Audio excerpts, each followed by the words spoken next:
खुलुमबाय आंनि इम्बर' creative YouTube channel आरो मोगथां बर' फेसबुक पेजाव नोंथांमोनखौ बयखौबो बरायबाय। आसा खालामदों बे समाव नोंथांमोना मोजाङैनो दं, आंबो मोजाङैनो दङ।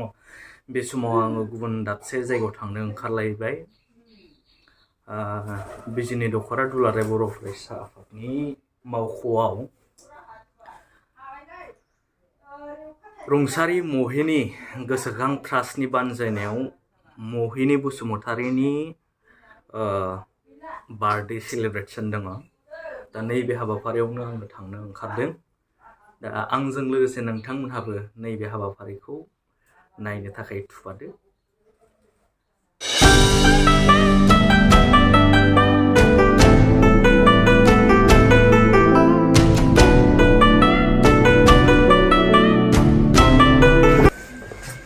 फाइनालि आं दा जायगासिम सफैबाय, नै रेडि खालामगासिनो दं।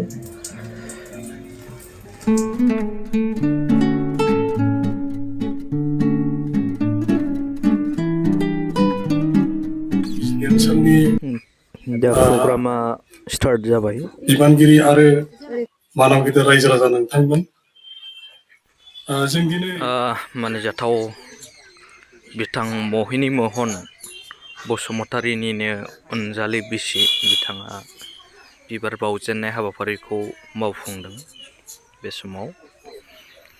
बेजों लोगोसेनो जे आलासि बिथांमोनहाबो फारि फारि बिबारखौ बावगोन।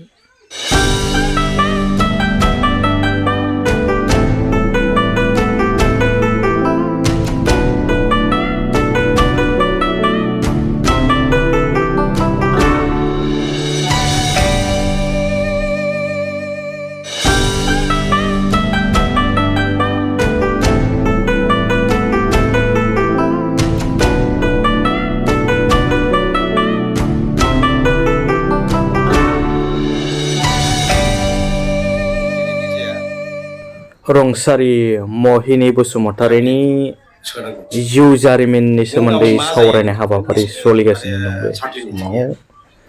दा नैबे हाबाफारियाबो जागासिनो दङ। दा सानैसो आलासिनि जे बिबुंथि बेखौ खोनासंदो। आं मावहोआ बेखौ, आं हेला बुंदों नों मावहो होननायनि जाया, नों जिबायदि लामायाव ओंखारदों नोंनि लाइफआ बेसेबां सार्टिनिटि दङ, आंहा सासपेक्ट दङ, सन्देह दङ। स' जेखि जाया खालामो। ओंखायनो आं बे समाव दंमोन, बिथाङा मिनिनानै ओरै थांलाय फैलाय खालामदों, बेसे गुरुत्व होदों आं मिथिया। दा हयथ' बे जुदि जासानायसन कमिटिनि नेहाथारि गायसनना दोननानै बेखौ जाफुंनो थाखाय बिथाङा नांथाब नाजादोंमोन।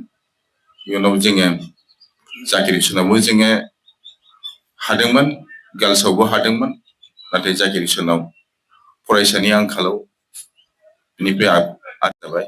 दा बेखौ आंखालखौ बोरैहाय जोङो सुफुंनानै होनानै बिथांनि जि गोसोनि लुबैनाय थांखि, बेखौ जों थांखिखौ जाफुंनो हागोन, बेखौ जोङो दिनै बेवहाय नुजानाय गासिबो गासिबो अर्गानाइजेसन बिबानगिरि बयनिबो बेवहाय निस्सय दायित्व दङ। जों बेखौ हयथ' फोथांना लाखिनांगोन, नङाबा गार्लसनिफ्रायबो बर' मिडियामा आरो जोबस्रांनायनि लामायाव थांसिगोन। बेखौ जों बयबो एसे नोजोर बोनानै सिन्था खालामलायनाया मोजां। बिजनि टाउनाव बर'फ्रा आलाय आथानि थानायखौ नुनानै बिजनि टाउनावबो मोनसे बर' समाज दानांगौ होननानै बिजनि नोगोर बर' समाज बिथांनि दैदेननायाव दाना होनाय जादोंमोन। दा बे हिसाबै बहायबो गायसनगिरिया गाहाय नेहाथारि हिसाबै आंखौनो बिथाङा सायख'नानै होदोंमोन।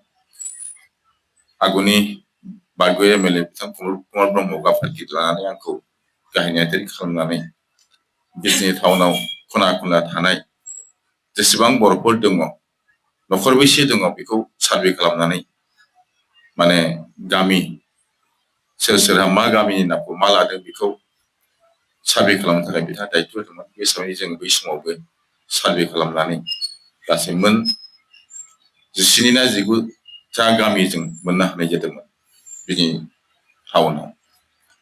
दा बिथाङा बिजनि टाउनाव बर'फोरनि जेनाखि अस्तित्व, बेखौ बोरैहाय फोथांना लाखिनो हागोन, जों बोरैहाय बिजनि टाउनाव गुबुनफ्रा बिजनि टाउननि बर'फोरखौ बै समाव लैलै सैसै खालामनायमोन।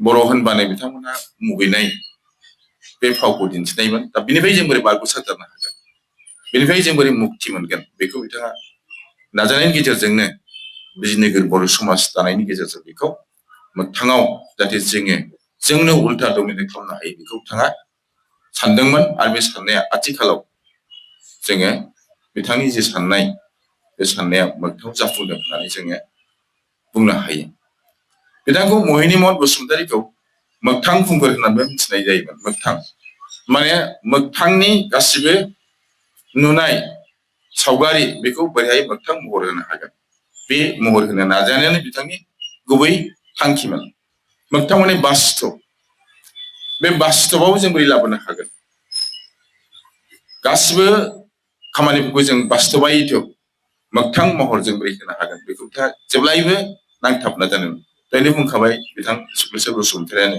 नैबे हाखौ आवग्रिना लानाय न' लुनाय बे न'खौ लुनानै थानाय बिथाङा गाव निजेनो सान हर खाथिनानै जुदि नाजायामोनब्ला बे न'आबो बे न'नि महरखौ मोननाय नङामोन बिथांनि बेवहाय माने गोथां थै सिथाबनानै दं होननानै बुंब्लाबो बांद्राय बुंनाय जाया बे न'खौ लुनाय बिथाङा माने सानखौनो हर हरखौनो सान खालामनानै नांथाब नाजाथाबदों बे नाजाथाबथारनायावसो बे न'आ मोगथां महर मोनदों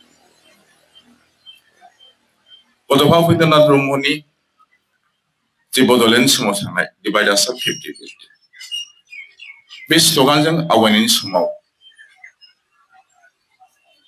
बेत्रापारायाव नखरसे मानसिनि न'आव अफिस खालामनानै बे नखरा दा मा महराव दं आं बारा मोजाङै बुंनो हानाय नंला गरिब नखरमोन बे नखराव जोङो अफिस खालामनानै बे समाव आथोबनि अफिस बेनिफ्राय जोंनि बे BPSC आबसु गासिबो जयेन्टलि बाहाय जोङो बे समाव BPSC आबसु बेनिफ्राय आथोब जयेन्ट बाहाय अफिस खालामनायनि गेजेरजों जोङो बे सोमावसारनायखौ दैदेननो हादोंमोन बिथांनि बे समाव जोंहा माने थैनानै थांनाय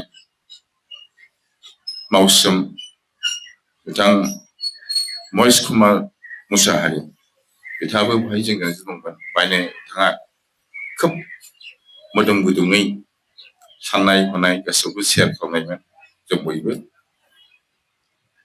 बाहाय जोङो आथोबनि बै समनि आफादगिरि बिथां कनिका बसुमतारी रुंसारि कनिका बसुमतारी कासदहानि जायखौ जोङो फैसारि नाम दोनदोंमोन माने फैसारि गान मोनसे फाल्ला दंमोन ना बे फाल्लायाव माने फैसारिया जिबायदियै रल लादोंमोन थिग एखेनो बाल्ला बुल्ला नाहा मैहा माने हाग्रा बंग्रा मिथिलासिनो बिथाङा जोबोद माबानानै जोंनि बर' आइजोफोरखौ दैदेननायनि गेजेरजों खना खनला थानाय आइजोफोरखौ बोरै सांग्रां खालामनांगौ बेनि बागै बिथांमोन नाजादोंमोन बेवहाय बुंनो थाङोब्ला बै समाव